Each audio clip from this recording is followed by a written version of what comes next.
大家好，我是小郑小明。我刚刚得到了信息，就是我采访过的一位美国记者里拉，他去世了，死在乌克兰的监狱当中。早期开始看我节目的人应该知道里拉这个人，他是一个智利美国人，他有写过书，所以他是作家，他还拍过电影，制片人，然后他又是自媒体人士。我呢是他的粉丝，后来认识他以后呢，我就跟他说，我说能不能采访他，跟我们的中国的观众见见面。他很愿意，很顺利的就同意了，然后就跟我聊了半天各种各样乌克兰的事情啊什么的。然后他私底下呢还多次的跟我说过，他特别喜欢中国，希望能够有机会去，就是一个非常友好的一个人。后来他是去年我跟他这个采访过了没多长时间，他就被抓起来了。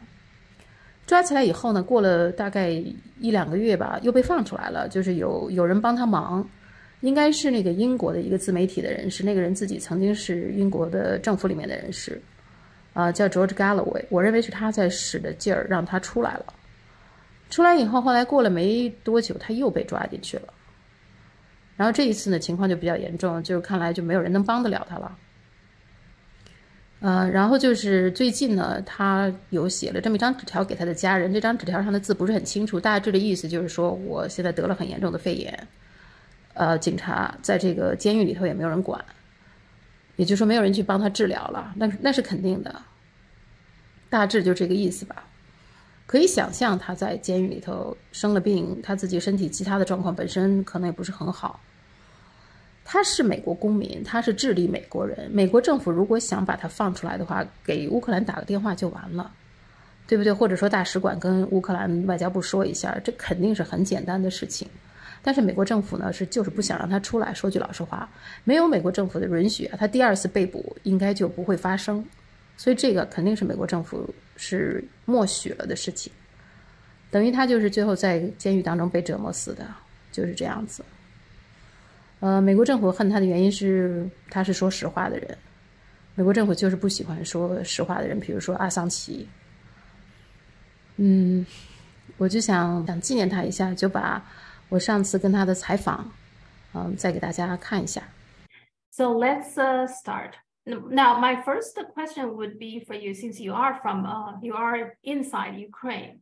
So what is the latest? Can you give us some update? In particular, what is the significance of this Bakhmut? Why is it so important? Well, Bakhmut originally was important because it was the second major defensive line of the Kiev regime insofar as holding back the advance of the Russian armies. And what the Russian armies basically did was they have turned this conflict into a war of attrition. A war of attrition is, of course, just trying to grind down the enemy forces. Many people think that it's like a 1-to-1 ratio. No, the idea of an attritional warfare is economy of force. Lose as few people as possible on your side and inflict the maximum damage on the opposing side. And so the first instance of industrial warfare that used an attrition strategy was the American Civil War in the mid-19th century. And the best strategy insofar as an attritional war to defend is to constantly pull your army away and have the aggressor chase you, which is what happened in the American Civil War. Excuse me. And so what happens is that, but the worst way is to just crash two opposing armies, just crash and create trenches and fight that way, which is what has happened in this conflict. This happened, of course, in the First World War, famously with the trench warfare. Now, what has happened in this conflict is that the Russians are much superior insofar as their basic tactics and operational approach to attritional warfare. What they've been doing is they don't send waves of troops. What they do is that they fire artillery to destroy the Kiev regime forces. And once they have sufficiently denigrated those opposing forces, only then do they send in soldiers to sort of like mop up and take over. Okay. Now, this strategy for the Russian side has been extremely effective. They've inflicted tremendous losses on the Kiev regime. The current estimates are varied, but it is estimated that the Kiev regime has lost between 175,000 to over 200,000 killed in action, which is a catastrophic number. And insofar as the Russian side is concerned, most analysts agree with numbers that have been created, that have been researched by the BBC and Mediazona, that put the total combined Russian losses, that is, Russian armed forces, Wagner, LPR, DPR, and Chechen forces, at under 20,000. So as you can see, it's a lopsided number. It's roughly 8-1.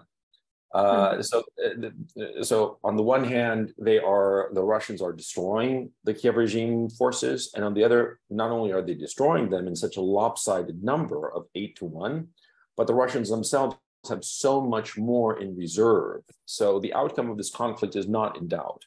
It has not been in doubt for quite some time, and especially as of now. Now, Bakhmut, to go back to your question, is important because it was a transportation hub, because in and of itself, the town of Bakhmut is relatively small. Before the war, it was about 75,000 people, but multiple roads and multiple rail lines crossed through it.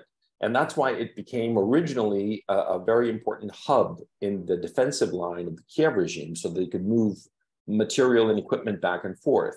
But what has happened is that it has now become a political objective because the Kiev regime put so many forces to defend the city and lost so many. It's estimated that in the month of February, they lost upwards of 11,000 men in just that city. And so what has happened is that, it's like a bad gambler. He keeps betting on red, thinking that this time it'll turn out a winner, but he loses, so he puts even more chips on red and more and more and more. And that's what's happened to the Kiev regime. They have bet so much on Bakhmut that they can't give it up. And so that's why the fighting is so fierce there. And that's why it is the largest battle of this entire conflict, much larger than Mariupol, and the largest single battle probably since the Korean War, quite frankly, because it has been incredible, the kind of men who have been killed and wounded, and the amount of materiel that has been destroyed in this single battle. So yeah, it's going to keep on going, and the Kiev regime is preparing an offensive that they've been announcing quite some time now. And you see, the Kiev regime has to defend Bakhmut because they've invested so much. And so there's the notion that they're going to go on a counteroffensive on Bakhmut, but the Russians are prepared. So those men who go into this counteroffensive, they might be able to bend the Russian lines, certainly, and make the Russians retreat. But the Russians in this entire conflict have shown themselves more than happy to give up terrain in order to conserve their forces. And so if the Kiev regime were to counterattack on Bakhmut and perhaps even take it back, it would not matter, because for the Russians, this war is not about territory. It's about diminishing the Kiev regime forces, which they are accomplishing. And so if they have to give up some land in order to achieve that goal of diminishing Kiev regime forces, they're happy to do so. They've done it before. And so this war the outcome is inevitable. The Russians will win this conflict. And this offensive that the Kiev regime is planning, because this offensive is not just in Bakhmut, but also in Zaporozhye, it looks like the last roll of the dice for the Kiev regime. And they will probably lose rather catastrophically. And it's terrible because they should be negotiating peace, but instead they continue with this war that they cannot win. It's just mathematically not possible. And for the Russians, of course, this is existential. So they are going to use every effort and every means necessary to win this conflict. So that's where we stand at this time. Now, do you think once they lose Bakhmut, do you think that'll be the end of the war? Possibly, okay. but we won't know. You see, you have to look back on the First World War when the Imperial Germany was fighting the Allies. They kept on fighting and fighting and fighting, and then all of a sudden they collapsed. And that's usually what happens in attritional warfare. You have the side that is losing, it continues to fight to the very end. In fact, in the American Civil War that I mentioned before, the Confederates actually won the last 2 or 3 battles of the civil war. But what happens in attrition, it's basically the army gets to a point of being so weak that it just collapses. It does not have the ability to continue fighting. When that moment is reached, cannot really be predicted. After the fact, many times you can see, oh yeah, that was the moment, that was the end. But while it's happening, you have to wait and see. The outcome is not in doubt. It's like, to put it to you in a simple way, I don't know when it's going to rain, maybe today, maybe tomorrow, but I know it will rain at some point. Okay, it's inevitable. And so that's where the stage we're in. We don't know when it will end, but we do know that it will end, and we know more or less how it will end. And how it will end, of course, is that the Kiev regime forces will simply collapse because their losses have been too high and they cannot sustain military operations anymore. Okay. I have another question is for Ukraine, for this country, Ukraine, and for the people, regular people, Ukrainians who are living in Ukraine. Is it better that they have their own country, Ukraine, or is it better they're part of Russia? This country is fairly new, right? They only existed for 30 years. And for 30 years, I think that the total count is they had 18 presidents. Seems to me very unstable. The reason it's so unstable is because there are essentially two large ethnic groups in Ukraine since the collapse of the Soviet Union. There is, in the south and the east, ethnic Russians who speak Russian. And then there's the central and western areas, which are ethnically Ukrainian, although many of them, if not most of them, speak Russian as their first language. Okay, and so there's always been this ethnic divide. Also, what happens is the east and the south is more industrial and richer because of it. And also the best farmland is in the east and the south. The famous black soil earth of Ukraine, it's there in the east and the south, which is precisely the area that is ethnically Russian. And so the ethnic Russians feel that they have not had a political voice. They feel that they have been taken advantage of by Kiev because of high taxes and other financial issues. And so there's always been this tension within the country because it is not ethnically unified. And the ethnic Russian minority, but it's a very slight minority. It's like 45%. It creates this tension of almost like a civil war.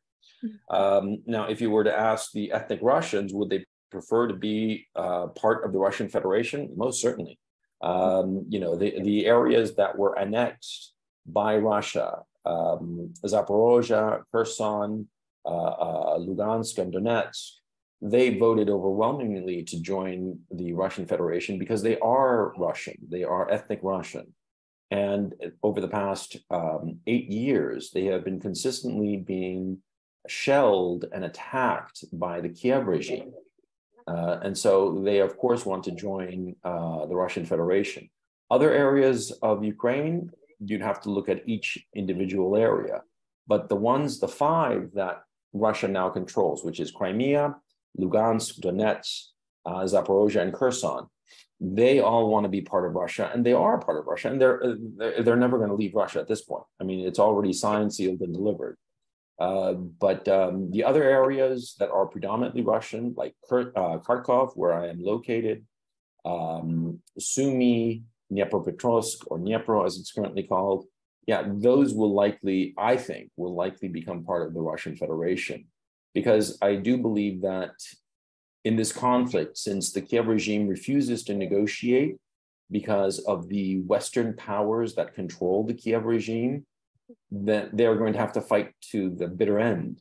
And once that happens, it's very clear that the Russians are going to physically take possession of the entire country, and they will likely dismember it. And the parts that are ethnically Russian, predominantly ethnic Russian, which is, as I said before, the east and the south, Odessa, Dnipro, Kharkov, they will go to the Russian Federation. That's my thinking at this time. Then the Ukraine part of it, they would be more independent? Is that? I think that it'll become like a independent state called Ukraine that will be landlocked without any outlet to the sea. And I think it will probably be controlled by a government that is extremely friendly to the Russians. I mean, extremely friendly to the Russians. And certainly NATO will not be allowed into this rump Ukraine state. That's what I think will happen. Okay. Yeah. One question I think about lots of the Chinese, and including me, are curious about is why the Europeans hate Russia so much? Well, that's a very interesting question. I've discussed that very point with a number of people. And I think the best answer is you hate the ones you have wronged. Okay. It's a line from Tacitus. You hate the ones that you have wronged, because you feel guilty about it. Because the European powers have always treated Russia badly since the Crimean War. In World War I, during when the Russian Revolution happened, the British refused to help the Romanov dynasty and other noblemen in Russia to escape from the Bolsheviks. And of course, they were killed. I think that guilt plays a large part of it. I also think that there is an aspect of, during the 90s, the West exploited Russia mercilessly and just exploited its industry and its resources and stole and supported oligarchs who were very pernicious to Russia. And they want a return to that so they can continue to exploit Russia. And Russia at this time is strong enough that that's not going to happen, simply. And so they lust after the resources that Russia possesses, the natural resources, energy resources, mineral resources, human resources as well, because the Russians are extremely educated people, hardworking people. And so I think that it's a combination of guilt for the past actions, lust for the riches of Russia, and also just ego, that they cannot accept that a country that 30 years ago during the 90s was just really broken and now is a major world power, and indisputably a major world power, with very capable leadership and a people who are very aware that their existence as a people is dependent on this conflict. And so I think it's a combination of factors that lead the West to hate Russians with a passion. It's incredible. And I think it's kind of sick, to tell you the truth, because they really hate them. I mean, one could hate, for instance, the political leadership of a country for pursuing some goal that one doesn't like. That's perfectly fine. But to hate the entire people in such a grotesque way, to call them vatniks, to call them orcs, to call them subhumans, it's truly bizarre. And I think it's a shock to the Russians themselves. It's certainly a shock to me, because I'm a man of the West, and I have never seen anything like this. It's just extraordinary. And it's deeply depressing to realize I don't use this word lightly, because a lot of people use the word racism all the time. Oh, you're doing this, you're racist. And I think that that's nonsense. But in this particular case, it is a racism that is just bizarre. And it's truly sick. And by the way, to your Chinese audience members, this kind of racism that is being directed towards the Russians, it's slowly but surely being directed towards the Chinese as well, as the United States prepares to go to war with China. I'm not even sure it's so slow. Yeah, but it's happening. We're seeing it. Yeah, absolutely. Yeah, and then talking about the hate, right? So I don't know if you paid attention, not that long ago, the Russian ambassador to the US, he wrote an article about how the US art area, they are changing a lot of artists from ethnically Russian to Ukrainian. Oh, yeah. There's some famous paintings, in next, in different. Yeah, one was called the Russian dancers, and now they changed it to Ukrainian dancers. Something like that. It's some totally bizarre thing that they're doing right now. And so, well, you read George Orwell, right? You read George Orwell in 1984? Yeah, 1984. There you go. It's the West has become totalitarian. Yeah. The Western regimes are totalitarian in their actions, in every action that they carry out. they are also terrorists. The Western states are terrorist states. What they accused Iraq, Libya, they accused everybody of being, they are. The destruction of the Nord Stream bombing, for instance, the destruction of Nord Stream pipeline. That was an act of state-sponsored terrorism. The assassinations of Soleimani in Iran, for instance. All of this just shows that the Western regimes have gone insane. And I think that the Chinese and the Russians are playing the game very cleverly because they are being patient, slow, incremental. I think that that is the way to defeat this insanity of the West, because you have to keep in mind something, that the American economy, the Western economies in general, are extraordinarily fragile. They're falling apart, really. In terms of internal infrastructure in the United States, it is a complete disaster. In terms of Europe, they're a broken people insofar as their economies are concerned, and the Americans are even in worse shape. And so I think that the smartest thing that the Eurasian powers can do, Russia and China and their allies, is to just be slow, patient, methodical. Because when you have somebody who's going insane, he thrashes around. And so the smart thing is just to wait, to stand back and let him thrash around and exhaust himself before you make any move. And never make any sudden moves, with crazy people. If you move suddenly, the crazy person might grab you and do something horrible to you. So the smart thing is to just be slow and incremental insofar as dealing with the West, because it breaks my heart to say this, but the West is lost. Because as I mentioned, I'm a man of the West. I am culturally of the West, ethnically of the West. I'm part German, Andalusian, Basque, Danish. I am a man of the West culturally. I trace my cultural ancestry from Chile to Spain, to Rome, to the Greeks. That is my cultural background. And so when I see this happening in the West, it just completely breaks my heart. All of the goodness of the Enlightenment has been destroyed by the current crop of leadership in the West. And it's happened so quickly. That's the thing that's so startling, because what is happening now would have been inconceivable 25 years ago.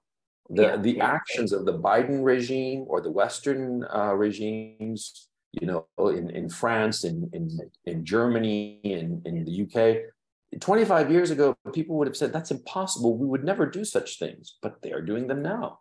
And the level of repression of the people in the West is incredible. And what's funny is that they keep saying that China, the government of China, represses the Chinese people relentlessly. But it seems that this odd projecting onto the Chinese, projecting onto the Russians, what is in fact going on in the West. Because the repression, the information repression, the propaganda in the West is relentless. It is never ending. And on top of that, let's not even discuss the sexual degeneracy that is unfolding and the perversions and depravity that are being inflicted on the children of the West. I'm talking, young children. Of sexual perversions that are normalized among them. Many people speculate in the West, and they are not crazy. They are saying that it is not inconceivable that in a short period of time, 2 to 4 years, there will be a normalization of pedophilia, which is disgusting. But that is the path that the West is taking. The West has gone insane, and there is no way to fix the situation in the West, unfortunately.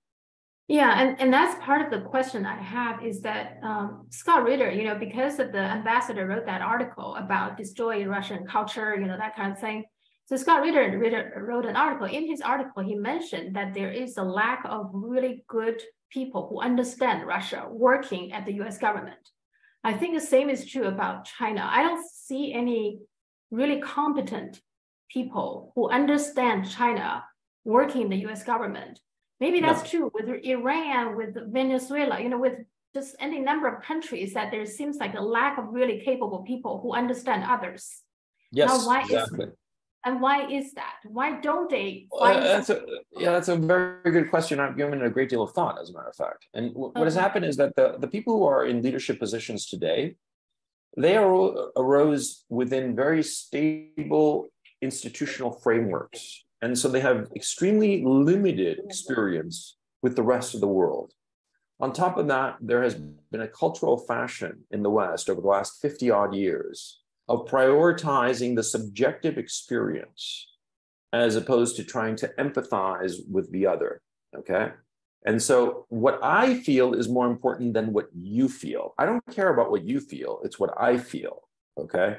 And it's a narcissism that has become culturally ingrained in the West. And so when you take this engendered narcissism, ingrained narcissism, and you combined it with the very rigid social establishments that do not really change.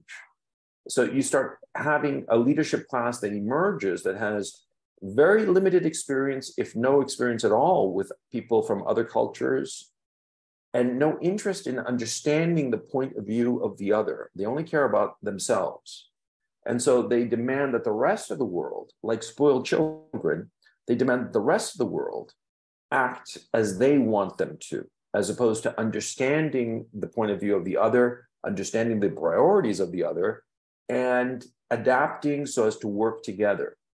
So what I see is that the Chinese and the Russians, they don't try to change other people. They try to work with other people so that the other and themselves can achieve some practical goal of mutual utility. But they don't try to change the other, whereas the Americans, the Westerners, basically say, if you're not just like us, you're evil, you're the enemy, and you must be destroyed. And this is basically the attitude of spoiled children. And that's what's happened in the West. The leaders today are spoiled children, and they are incompetent without question, because what has happened is that in the selection process for a leadership class, what is prioritized is different than the qualities needed to be good at that position. You see, in the leadership, I can speak with some experience because I went to an elite university in the United States, and I saw the young people, this is in the early 90s, the young people who would advance. And the people who advanced were not people who were capable in the job that they advanced into. They were very capable in the political game, in complying with what was required of these very rigid institutions that had certain ways and processes to advance. And so they advanced, but they didn't have the experience or the qualities necessary to be good at their positions. And so that's why you have so many functionaries from the West who have, for instance, they are charged and tasked with the relations with China, but they don't speak Chinese, they don't understand Chinese culture, they don't care about Chinese culture, but they were able to advance to the position of having to be the diplomat in China, not because they know China's culture and China's language and China's people, but because they had qualities that helped them advance in the career path in the West, you see? And so that's what's happened. In some cases, I would say they almost intentionally find somebody who's anti-China to station in China, rather than somebody who has curiosity, right? Trying to learn, trying to understand. It's almost like they're afraid that this person stationed in China would be too sympathetic to China. You see what I mean? Why? I mean, that's just not making any sense, because you intentionally try. No, but it makes complete sense if you, as an institution, you feel insecure in your strength, if you feel insecure in your power, see? Because people who are insecure do not have the strength of character to pay attention to what the other is thinking and wanting, okay? Because insecure people want things to be predictable and comfortable for themselves, you see? And so that's what's going on. And what I'm saying is like personal psychology. And you would say, well, how does like personal psychology play into geopolitical affairs? Well, ultimately, all diplomatic relations are personal between the functionaries, between the leadership cadres of the different countries. And so you have to pay attention to the psychology of the people in the leadership positions. And what is it that drove them forward, and why is it that they are in positions of leadership, and why are they acting as they do? You have to pay attention to the personal psychology of these people as a class.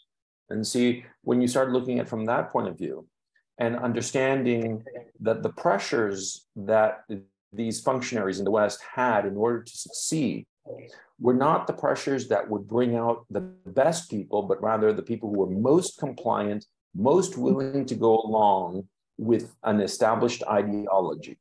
And at this time, there is an anti-China ideology. And so, of course, the people who advance are the people who say, yes, of course, we will follow this anti-China ideology.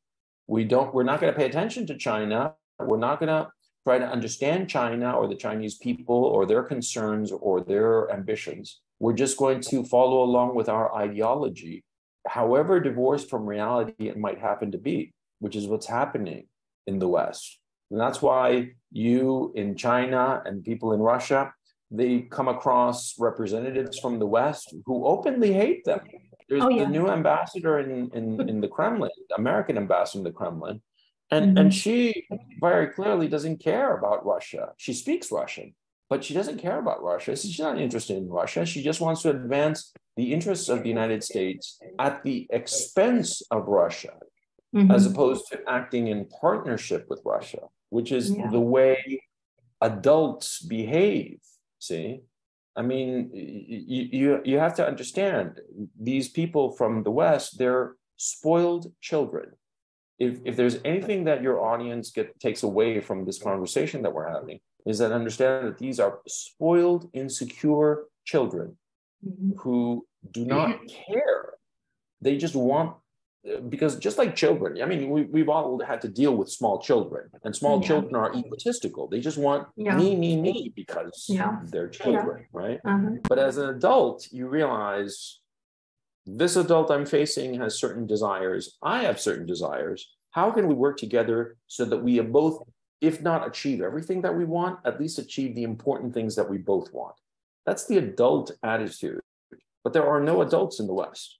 The adults, the system that advances people through the leadership cadres in the West is designed to bring out these people who are very compliant, lacking any kind of independent thought, and supremely narcissistic and willing to follow an ideology. The capable people are almost deliberately squeezed out and marginalized. And that's why you find like a lot of people in the commentary community are extraordinarily capable. And you say, well, why isn't this guy running something? He seems to know what the hell he's talking about. Right? And it's because the system itself, because of age and because of an extended period of such stability and material well-being, that there was no need to change it, to fix it, to adapt. It was too easy. It's like, another way to put it. See, there is this man who's a coolie, you know, he was just a worker. He was just very poor, right? And he worked and saved and started little businesses, and he became rich. He became extremely rich. And what did he do with his children? Well, he kind of spoiled them, but the children had sort of learned the difficulties of life, so they were not complete idiots, right? But then the grandchildren who inherited the great fortune, they don't understand the costs that were required to earn this fortune. And so they throw this fortune away, thinking that the fortune is without limits, that it's infinite. But of course, it's not infinite. And that's what's happening in the West. That's one of the big shocks of the Western leadership, that they are running out of ammunition to send to Ukraine. Because they thought, well, you know, we have this huge military. We should have everything as much as we want. Why don't we just send it? And they're like, well, there's none left. You know, it's a finite amount. Resources are always finite. And so that's why they're so shocked, because like I said, they are the grandchildren of the coolie who became rich and who pilfered away their grandfather's fortune. And then all of a sudden they're looking at the bank account and there's just nothing left. And they're like, what happened? And they panic. And that's where we are now. We are in the panic stage of this leadership class. Yeah. Just so you know, China even hasn't sent an ambassador to the US for 3 months now.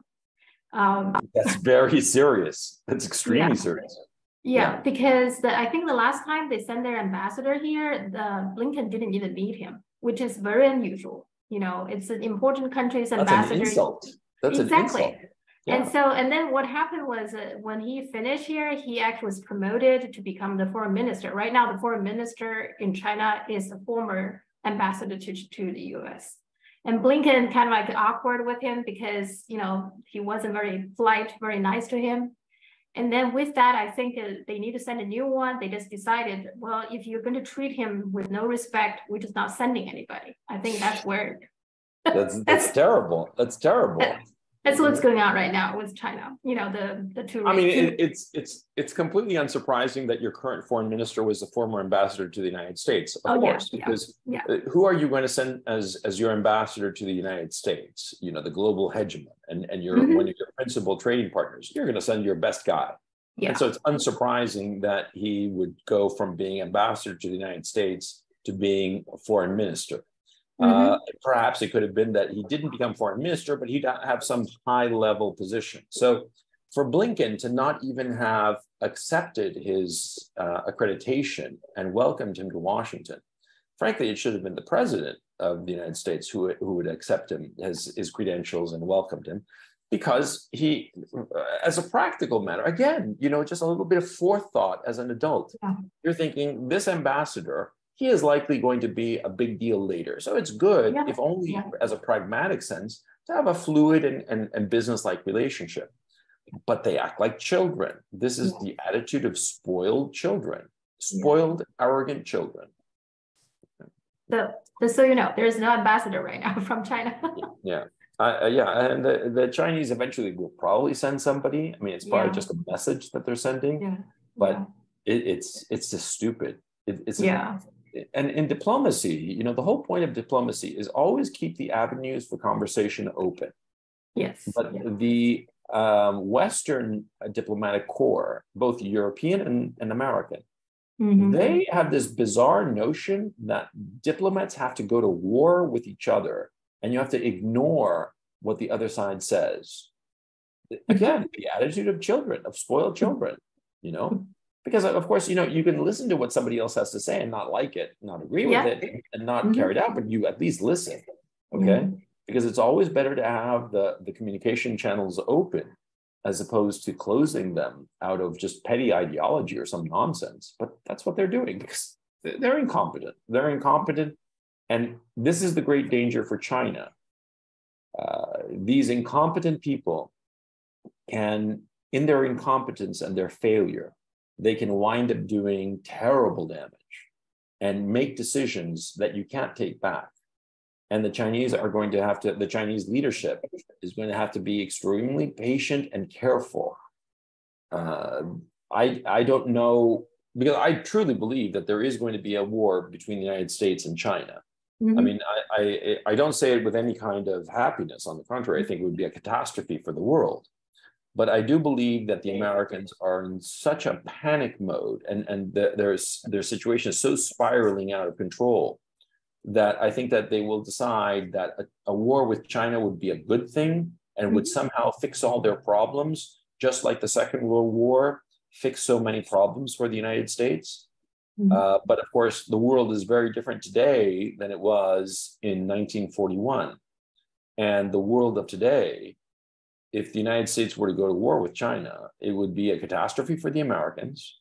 And it would certainly be very difficult for the Chinese. But it would be so catastrophic for the Americans that the Americans might decide to launch nuclear weapons. I think that that is a very real possibility. I think it's something that the Chinese leadership is probably very aware of. And they're probably trying to figure out a way that that doesn't happen. Because I think that the American leadership is quite frankly, it's going insane. I mean, it sounds outrageous for me to say this, but when you look at all of their actions and their stupidity and the decisions that anyone with a little common sense would say, no, this is going to have terrible consequences, don't do it, and they do it anyway. That leads me to conclude that it's an insane leadership class that China and Russia is going to have to deal with for the foreseeable future. And speaking of that, I want to ask you a thought about the indictment of Donald Trump, because that's one of those crazy things. Because before this, I thought the presidents, they have some kind of consensus. They don't punish each other, right? Yeah. So yeah, and there's a tacit consensus that you don't go after former president. So you don't get into trouble when the new one come in, right? So I thought that was the consensus, but they broke that. I mean, completely. I'm just wondering whether Biden, doesn't he thinking a little bit ahead of time? What if he doesn't get reelected? He doesn't seem thinking any of that. No, look, you have to understand. First of all, the crimes that Donald Trump is being accused of are process crimes. They're trivial. They are not crimes. First of all, the statute of limitation expired on these crimes, number one. Okay. And number two, when you actually look at what the crime is, see, it's not actually a crime because there's no victim to it. Okay. And it was, it's too complicated to go into it now, but any legal expert who's honest will tell you this is just nonsense. This is just not real. And so the only reason that this is being carried out is as a punitive measure to hurt Donald Trump. Now, basically what you have is the Biden regime is fomenting the imprisonment of his principal opponent in the next election. This is banana republic stuff. This is just just ridiculous. And we're seeing it live happening, and everybody's sort of like shocked that this is happening because again, the American leadership class, they've gone around the bend. And on top of that, Obama, Hillary Clinton, George W. Bush, Bill Clinton, they've all done far worse crimes than what they're accusing Donald Trump of having done. And they're perfectly free and nothing's happening to them. And what does that tell you? It's just despicable. I mean, in particular, George W. Bush, he openly lied, right, to get U.S. into a war. I mean, there shouldn't be anything more severe than that, right? But much more serious, Yeah, and the American soldiers died. It's not just Iraqis died, Americans died because of that. But nothing happens. And Obama's excuse, because when people ask him, why didn't he, prosecute or some kind of punishment for George W. Bush, he said, we need to move on. Okay. If you had that argument, there is nothing you can punish, right? All the crimes has passed. It's always the past, right? Then you can just move on with everything. But anyway, so that was, I think that's fascinating, just so you know, that actually Donald Trump, compared with others in Biden and Clinton, nothing. But also in China, he's more popular than those people. Oh, sure. Well, he's a very charismatic figure, and he seems to be like a straightforward individual. I'm not a fan of Donald Trump. No, me either. He's extremely ineffective. But this case is absurd. And I say this as somebody who's indifferent to his political future. I don't care if he becomes president again or not, because I think he'd be equally ineffective. But what I find outrageous is this whole charade going on. And it's funny. It's just amusing in a very dark way. And it just shows more that the Americans are lost. They are lost as a people. And all you can do is just stand back and watch and hope that the thrashing around doesn't affect you. That's all you can do. And in China, the reason they like Trump better, not that they like him, but they like him better, both the government and the people, I would say, is because he's more straightforward. He started a trade war. Nobody likes the trade war, but he's more straightforward. Okay, he doesn't like the deficit, so he started a trade war. Versus Biden, he tells you to your face what he's going to do, and he does it, or at least tries to do it. Whereas Biden, he lies to your face and does exactly the opposite of what he told you to your face he was going to do. And you find out later that he was always going to be doing this other thing. And so when he lied to you, he knew that he was lying to you. That's why the Chinese leadership hates Biden so much. That's why every leader hates Biden so much, because he is doing X. And when he goes to your face, he says, oh, no, we're doing this other thing. But he knows he's lying. And he keeps on doing the other thing. That's why everybody hates him. Mohammed bin Salman in Saudi Arabia hates his guts. Vladimir Putin does not like him at all. Xi Jinping also despises him because they lie. I mean, Xi said to Biden, you know, you lied to me to my face over some issue. The Taiwan and Biden thing was just like, and Biden was like, he said, you know, he said to President Xi, oh, we recognize one China, you know, Taiwan is part of it. In the meantime, he doesn't do anything with this visit by Nancy Pelosi, which is the same party. They're in the same party. If he want to stop her, he could. Oh yeah, right? Just a call. And then if you look at their website on the State Department, they don't put in like Taiwan's part of China in there. It's, you know, the small things he does sneaky, very sneaky. Yeah, but what's going on is that they are deliberately trying to provoke the Chinese into an overreaction. Yeah. Okay? The whole point of Nancy Pelosi going to Taiwan, and by the way, the new Kevin McCarthy. Kevin McCarthy, he also wants to go or is going or something. I don't know how it is, but he's going to do something similar. He's going to meet her today. At least that's according to what his office is saying. They're going to meet today in Los Angeles. Yeah, something like that. All of this is just provocation. All of this is just provocation to provoke the Chinese into an overreaction. That's the whole purpose of it. Whether it succeeds or not, you know, time will tell. But these provocations are going to continue to escalate. You know, I mean, these provocations are going to continue. And I think that what will happen probably is that at some point, the Americans are going to cross a red line that the Chinese say, okay, we're done. And there will be some war.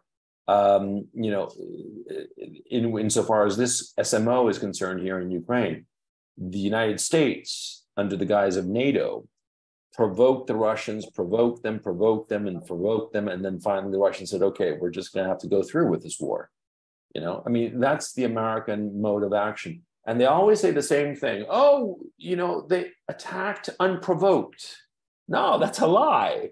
There were all of these provocations over years. And finally, the target of the provocation said, you know, enough. I don't know how the Chinese leadership is going to handle this in particular. If they are going to be very patient and cautious and never react to a provocation, no matter how bad, or if they will say at some point, you know, enough. And then the Americans will have the excuse of like, oh, we didn't do anything. We were just being innocent little snowflakes and the bad Chinese attacked us or something, you know? I think that is the game of the Americans, and the Chinese leadership will have to be very clever in order to outsmart these provocations of the Americans, because these provocations are severe. They will continue. Serious. Last thing is, I want to ask you about the de-dollarization. So, so what do you see is happening? You know, it's faster than what we expected, at least much faster than what I expected. Yeah. So where are we heading? And I also more curious, what is the world in particular for Americans? You know, what is the world going to be when dollar is no longer the reserve currency? What is the dollar going to be once the dollar? What is going to happen to the Americans? Yeah. After the dollar is no longer the reserve currency, well, they're going to go bankrupt, and they're going to have to print dollars in order to pay all their bills. And the dollars that they print will become progressively more worthless, and they will have hyperinflation, and that's the inevitable outcome. This is the inevitable outcome. It might take a while, because there are very clever people who will try to keep the American system afloat. But the outcome is inevitable, because if the rest of the world de-dollarizes, then there will be no more demand for for American bonds. Because remember, the United States emits bonds that it sells to the rest of the world. And those bonds, the cash that comes in, they use it to finance their deficits.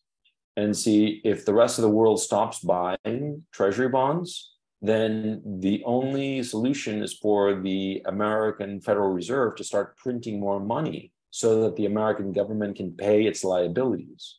And when that much more money starts entering circulation, the dollar starts losing its value and becomes worthless, like Weimar Germany. And so, that seems to be the inevitable outcome of this situation. And so, and precisely because of that economic collapse, the American leadership class would have a greater incentive to go forth to war as a way to disguise and hide the problem of a collapsing economy, you see? And that's why these next 3 years are going to be among the most dangerous in human history, because we are seeing the collapse of the first global hegemon, and we are watching it collapse in real time. And, it is collapsing, and what will happen because of it, nobody knows. Sorry about that. That's the air raid siren here in Kharkov. So maybe this is a good point to wind down the show. Yeah. As the sirens blare. I don't know if you can hear it, but I can't do anything about it. Yeah, that's fine. Well, one more thing is, do you want to say a few words about your upcoming book? Whatever you can tell us. Is that a political thing? No, it'll be a while. It'll be quite a few months. So I'll leave that for later. But yeah, I'm writing something. I mean, by trade, I'm a writer. And I'm writing basically an explanation as to how we got to where we are. That's basically the story of this book. And I'm looking forward to it. Now, is there anything more you want to tell the Chinese audience before I let you go? No, I think I pretty much covered it. And I want to thank you very much for having me on. It's been a real pleasure. And I hope that my perspective has helped your audience. And yes. Anytime you want me on again, I'm happy to come on a broadcast. Yeah, I'm gonna say, the election, the war, de-dollarization, all these things happening. So I would like to check back with you. So Sure, no problem. Okay, great. Thank you so much. I really appreciate that. Take care.